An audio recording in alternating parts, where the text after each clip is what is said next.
ओह, तो liquid limit कैसे निकालते हैं, प्लास्टिक लिमिट कैसे निकालते हैं, श्रिंकेज लिमिट कैसे निकालते हैं, तो ये सब डिटरमाइन करने के लिए हम लोग सीखेंगे। तो सबसे पहले इसमें हम लोग लिक्विड लिमिट निकालने के लिए सीखते हैं कि लिक्विड लिमिट निकालते कैसे हैं। जो ग्राफ पे अभी हम लोग देख रहे थे कि कहाँ पे लिक्विड लिमिट होता है, श्रिंकेज लिमिट कहाँ होता है, प्लास्टिक लिमिट कैसा होता है। तो ये सारा किस वाटर कंटेंट पे आप कहोगे कि ये श्रिंकेज लिमिट है, किस वाटर कंटेंट पे कहोगे प्लास्टिक लिमिट है, किस वाटर कंटेंट पे कहोगे कि ये लिक्विड लिमिट में चला गया।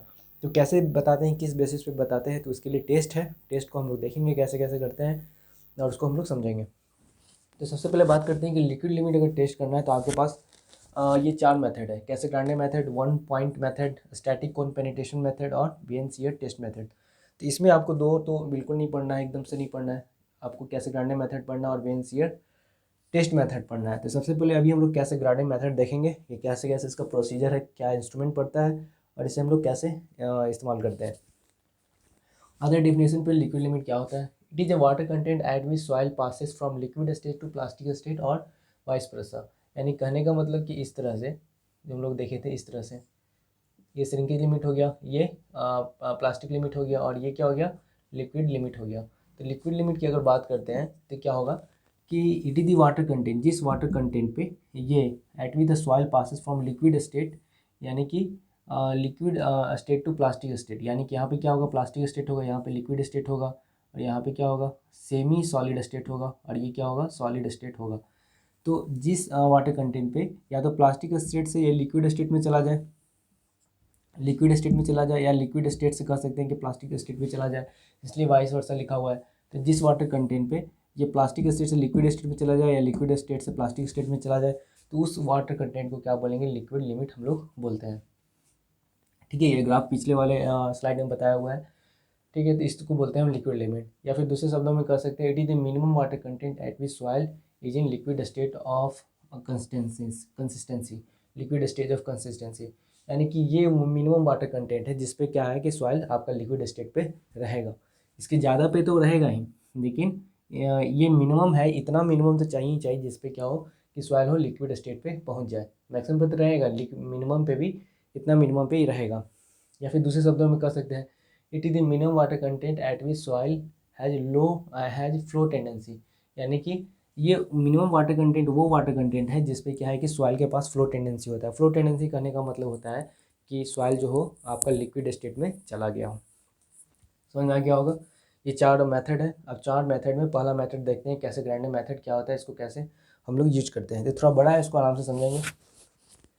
चलिए, from determination point of view liquid limit अगर निकालना है आपको तो इस केस में क्या करना पड़ेगा।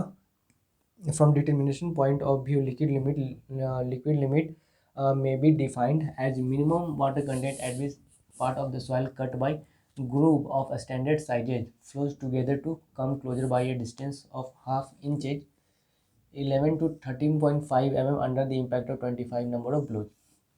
तो ये बोलता है कैसे, ग्रांडे मेथड में ये बोलता है कि आप लिक्विड लिमिट कैसे बता पाओगे। तो आपको करना क्या है कि इस तरह से आपको बनाना है सॉइल का और उसमें क्या करना है, ग्रुप कट कर लेना है। ठीक है, ग्रुप कर लेना है, इसमें ग्रुप कट लेना है। ग्रुप कटिंग टूल होता है, इसमें क्या करते हैं हम लोग ग्रुप को कट कर लेते हैं। ग्रुप को कट करने के बाद क्या होता है कि इसको यहाँ पे हम घुमाते हैं, इसको इस तरह से गोल गोल घुमाते हैं।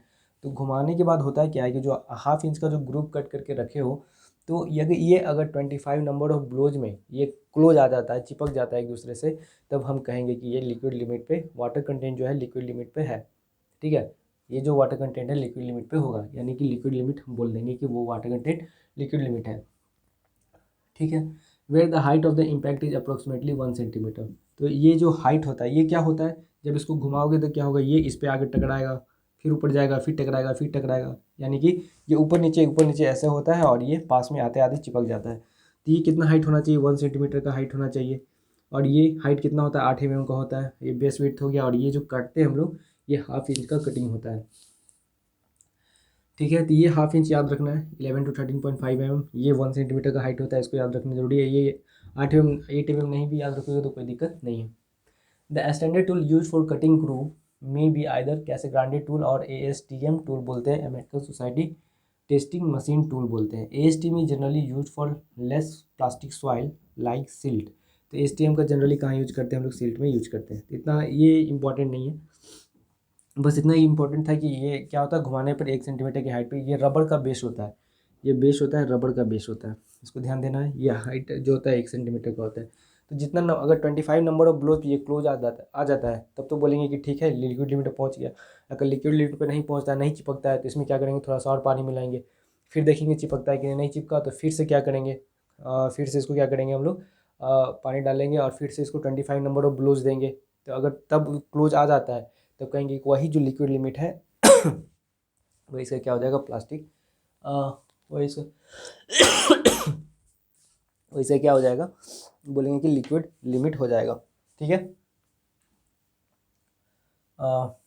ठीक है, तो हम क्या बोलेंगे कि ये लिक्विड लिमिट पे पहुंच गया। ओके ठीक है, तो चलते हैं अगले स्लाइड पे, आगे इसको फर्दर डिस्कशन करते हैं।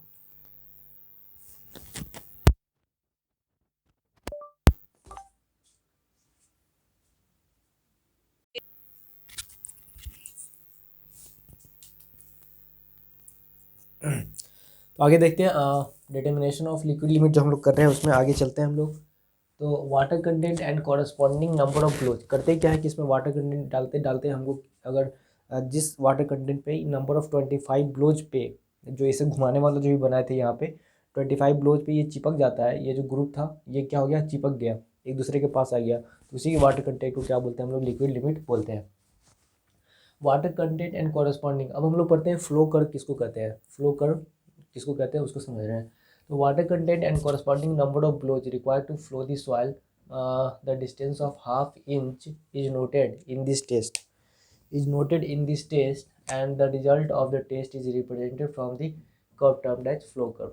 तो इसको क्या बोलते हैं, फ्लो कर्व बोलते हैं। इसका क्या मतलब हो गया कि 25 नंबर ऑफ ब्लोज पे जो 25 नंबर ऑफ ब्लो जो दे रहे हैं, तो जिस वाटर कंटेंट पे वो पास में आ जाते हैं उसी उसको हम नोट कर लेते हैं कि कितना वाटर कंटेंट पे ये एक दूसरे के पास में आ गया। ठीक है, उसको करते क्या है, जब नोट कर लिए जिस वाटर कंटेंट पे, उसको करते क्या हम आगे देखते हैं। If flow curve water content is expressed on Y axis, अब बोल रहा है कि जो वाटर कंटेंट आया उसको क्या करना है, वाई एक्सिस पे रिप्रेजेंट करना है, इधर एक्स एक्सिस है इधर वाई एक्सिस है, उसको क्या करना है, वाई एक्सिस पे रिप्रेजेंट करना है। And corresponding number of blows is expressed and X axis, जो नंबर ऑफ जो ब्लोज दे रहे हैं N1 N2 N3 ऐसे इस तरह से जो ब्लोज दे रहे हैं हम लोग लॉग के फॉर्म में, इसको क्या करना है हमको, लॉग के फॉर्म में हमको क्या करना है, एक्स के डायरेक्शन में रखना है। The water content corresponding to 25 number of blows is interpolated from the flow curve and is termed as liquid limit। तो यहाँ से क्या कर सकते हैं, अगर इस तरह से कोई आता है, इस तरह से अगर W1 W2 W3 अगर हमारे पास है कॉरस्पॉन्डिंग N3 के कॉरस्पॉन्डिंग अगर दिया हुआ है, यहाँ पर W3 दिया हुआ है, N2 के कॉरस्पॉन्डिंग W2 दिया हुआ है, N1 के कॉरस्पॉन्डिंग W1 दिया हुआ है। तो इस तरह से हम इंटरपोलेट करके भी क्या कर सकते हैं, N2 जो N जो 25 के अलॉन्ग है इसके अकॉर्डिंग भी क्या कर सकते हैं हम लोग, लिक्विड लिमिट निकाल सकते हैं इंटरपोलेशन मेथड के द्वारा भी। ओके, तो स्लोप इस केस में बात करते हैं, slope of curve is constant. इस केस में होता है क्या है कि स्लोप ऑफ कर्व कांस्टेंट होता है, जिसकी मदद से क्या कर सकते हैं, इंटरपोलेशन मेथड का यूज करके भी क्या कर सकते हैं, 25 नंबर ऑफ ब्लोज के अकॉर्डिंग हम क्या कर सकते हैं, लिक्विड लिमिट निकाल सकते हैं। And known as flow index, और आई एफ को क्या बोलते हैं, फ्लो इंडेक्स। तो फ्लो इंडेक्स का फॉर्मूला क्या होता है, W1 minus W2 divide by log N2 upon N1।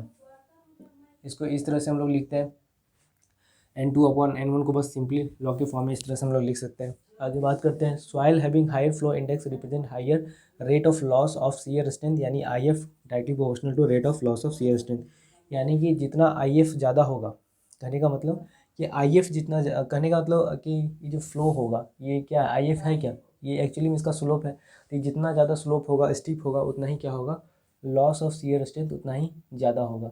ठीक है, तो ये स्टीप होगा तो क्या होगा, इसका क्या मतलब है कि 25 नंबर ऑफ ब्लोज पे वाटर कंटेंट ज़्यादा हो जाएगा। तो वाटर कंटेंट वहाँ पे अगर बढ़ाइएगा तो क्या होगा, वाटर कंटेंट बढ़ाने पे क्या होगा उस केस में, ये rate of loss of shear strength भी वहाँ पे ज़्यादा देखने को मिलता है। तो अब लिक्विड लिमिट में ही कुछ इंपॉर्टेंट पॉइंट्स बात कर लेते हैं, उसके बाद लिक्विड लिमिट को ख़त्म करेंगे। उसके बाद अगले क्लास में प्लास्टिक लिमिट और श्रिंकेज लिमिट जो बच गया उसको हम लोग कंटिन्यू करेंगे। तो सबसे पहले कुछ इंपॉर्टेंट पॉइंट है उसको डिस्कस कर लेते हैं हम लोग। It's 21:03.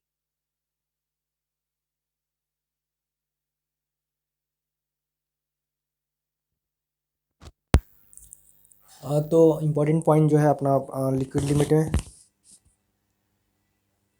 जो अपना इम्पोर्टेंट जो पॉइंट है आपका लिक्विड लिमिट में, जो इम्पोर्टेंट पॉइंट है उसको समझते हैं। इफ़ रबर बेस इज, समझते हैं इसको, कॉमन इम्पोर्टेंट पॉइंट है। अगर यहाँ पे जो हम लोग जो हार्ड बेस जो दे रहे थे, वहाँ पे क्या रबर बेस जो दे रहे थे उस पर अगर हार्ड प्रोवाइड कर देते तो वहाँ पे क्या देखने को मिलता है, क्या चेंजेस देखने को मिलता है आपका लिक्विड लिमिट में। If rubber base is harder than the standard then flow index will be more. तो उस केस में क्या होगा, फ्लो इंडेक्स आपको ज़्यादा देखने को मिलता है and flow curve will be steep.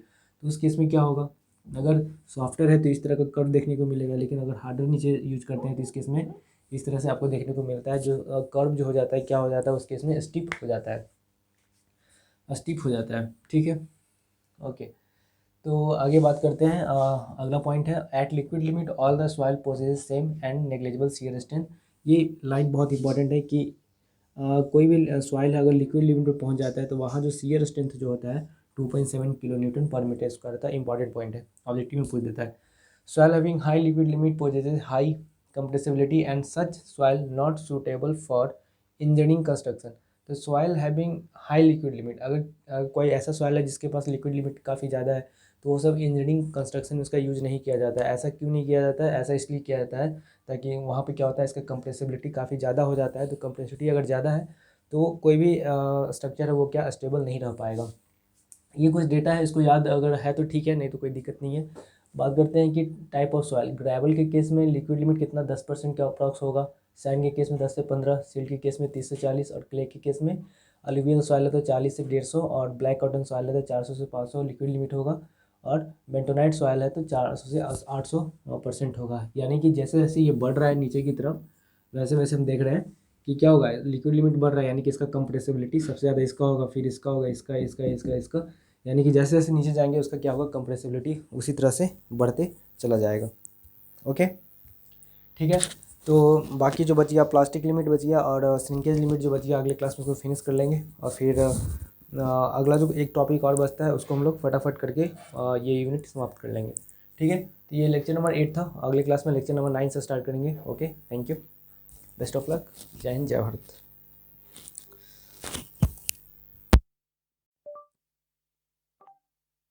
It's 21:40.